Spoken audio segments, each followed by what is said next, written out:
Halo, halo. Aduh, ini habis berjemur. Kalian bosan gak sih?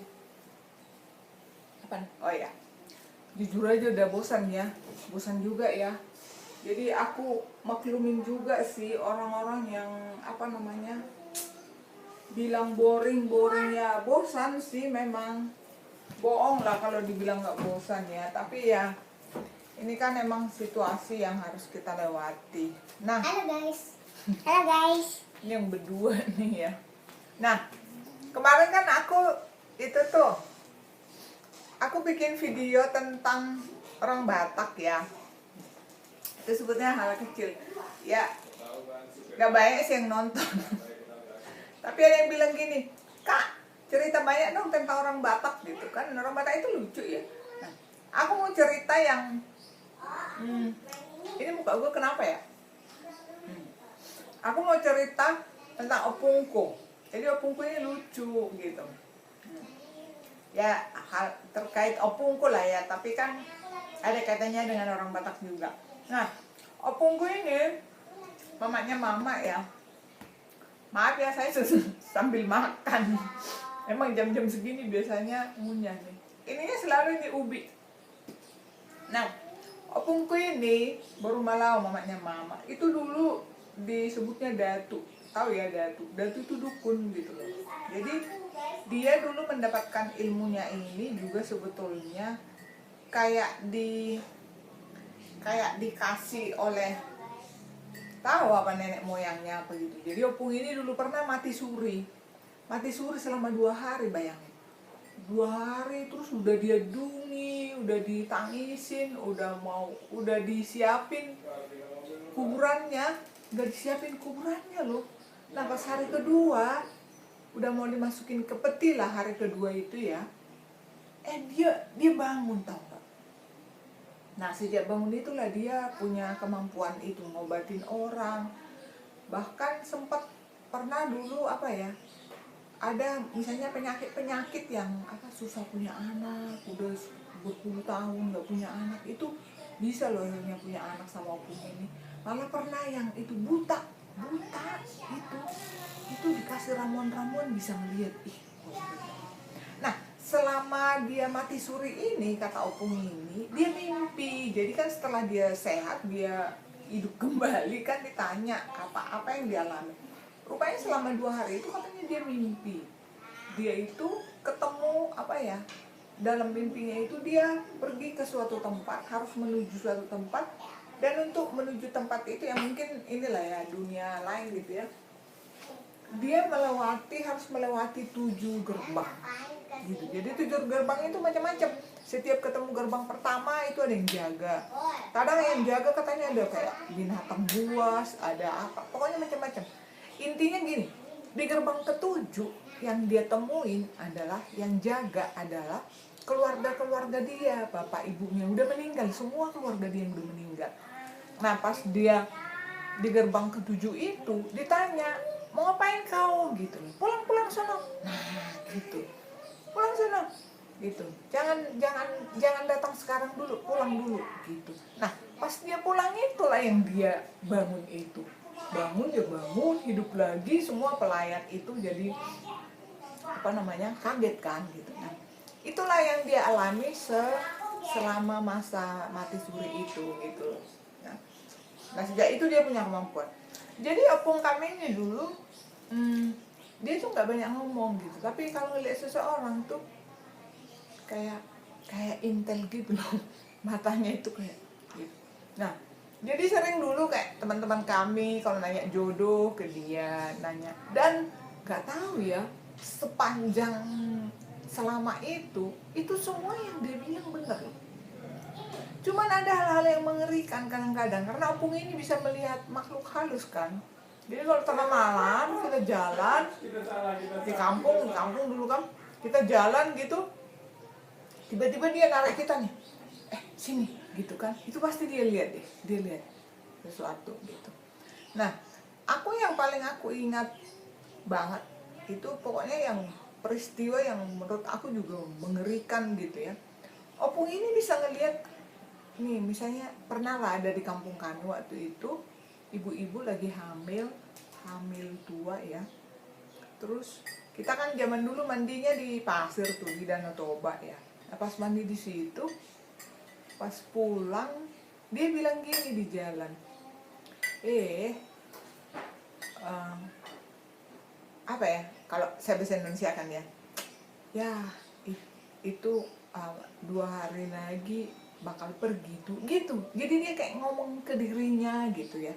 Nah terus kita bilang, siapa pun gitu. Enggak gitu. Nah bener loh, 2 hari kemudian ibu itu apa, pas meninggal karena melahirkan gitu. Zaman dulu kan tenaga medis belum ini ya, jadi pokoknya aduh saya ingat banget itu. Nah terus pernah ada beberapa kali, jadi dia ketemu orang terus dia gini loh, dia ngebatin gitu, tapi suka ngebatin tapi keucap gak bakal lama lagi gitu. Dan itu benar terjadi. Nah jadi emang menyedihkan. Nah jadi kami dulu setiap kali punya teman cowok atau pacar apa itu, mesti nanya ke dia, Opung ini aku cocok nggak sama ini gitu. Nanti kalau aku nikah sama ini gitu. Pokoknya semua cucu-cucunya zaman dulu tuh kayak gitu deh. Paling ditanya, oh ya nanti kamu kayak gini sama ini akan begini gitu. Tapi dia selalu bilang gini loh, ini kan jadi yang menentukan semuanya itu kan Tuhan ya. Jadi ini hanya menurut yang saya lihat aja gitu. Nah, jadi itulah opungku ini pokoknya banyak lah. Aku pernah nulisin di Facebook kok. Dia tuh banyak sekali orang-orang, bahkan dia apa ya, dulu banyak pasien-pasiennya dia itu dari Kabanjahe, dari Medan, bahkan dari Jakarta. Mereka ini umumnya yang punya usaha. Jadi dia punya usaha, terus gimana caranya supaya laris. Mungkin kayak penglaris ya. Tapi opung ini yang aku suka dari opung ini, dia nggak mau memberikan, misalnya kan apa ya, dikasih zaman dulu kayak jimat kali ya. Dia nggak ngasih yang sifatnya negatif, misalnya mencelakakan orang lain. Jadi misalnya nih kalau ada orang gini kan, saya itu punya usaha opung, gimana caranya supaya usaha ini lancar gitu kan. Nah yang dia ini kan ada lagi nih, mempertahankan pelanggannya, tidak merebut pelanggan orang lain gitu. Nah kayak gitu. Dan dia selalu bilang dia selalu bilang ke orang-orang yang minta tolong ke dia itu bahwa tetap ininya harus berdoa kepada Tuhan. Dia juga kalau ngobatin orang itu pakai ramuan-ramuan macam-macam ya, selalu bikin tanda salib dulu gitu. Jadi dia itulah opungku ini. Nah tapi ada lucu-lucunya juga, lucu juga opung ini gitu kan. Nah nggak cuman opung sih, jadi dulu zaman dulu di kampung kami anak-anak tuh kan suka, kan zaman dulu nggak ada hiburannya. Jadi kadang-kadang tahu nggak sih, kalau ada orang menikah, meninggal, itu kayak hiburan buat kita. Pergi kita ngelihat itu kayak, aduh karena ada kejadian gitu kan. Jadi dulu bapak tua aku meninggal dari, bapak tua ini meninggal di Haranggaol, tapi dimakamkan di Pangururan. Jadi dibawalah ke rumah kami kan, Nah ke rumah opung di kampung. Nah opung ini dekat sama bapak tua ini gitu. Bapak tua ini kan abangnya bapak lah ya gitu, dekat gitu. Jadi dianggap kayak menantunya kandung juga, kayak menantu lain. Jadi opung ini kan makan siri, terus tukang ngopi gitu. Jadi datanglah, udah di sini lah ya, udah di sinilah mayatnya bapak tua ini kan. Nah orang Batak kan biasa lah ya, kalau ada yang meninggal kerabat sudah, aduh mengadungi namanya. Mengadungi itu bukan mengandung hamil ya, itu mengadungi pokoknya ditangisin. Dan itu tangisnya itu biasanya meratap gitu. Nah jadi, dulu itu gini loh, orang tuh kalau meninggal itu harus ditangisin di sepanjang. Jadi kayaknya kalau nggak ada yang nangis itu kayak aneh gitu. Jadi ganti-gantian tuh yang nangis, ganti-gantian. Habis ini si ini, jadi kayak nangis bersaut-sautan gitu loh. Nah, Nangis berbaris. opung ini nangis, datang lagi opung-opung lain, pokoknya banyak lah. Nah itu kocak, aduh sedih tapi akhirnya jadi kocak. Sampai sekarang kalau kami ingat itu tuh kami praktekkan, kami ketok-ketok keluarga. Jadi datanglah kan bapak tua ini namanya Amaniana. Amaniana langsung ono paparlah, pokoknya kayak gitu gitulah. Nah kan capek ya, terus kayak gini deh. Mana kopinya? Terus sambil nangis tuh sambil ambil itu suntil. Makan siri. Jadi dia sambil makan siri, gitu, sambil nangis gitu. Terus Gimana cara? nah, aku kan ngasih kopi nih. Dia nangis, terus saya datang kan. Nyapong. Terus gini. Mana.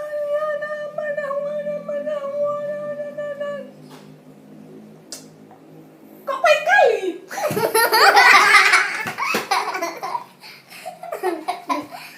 Suka baik kali, tambahin gulanya. Terus lanjut lagi. Muhammad.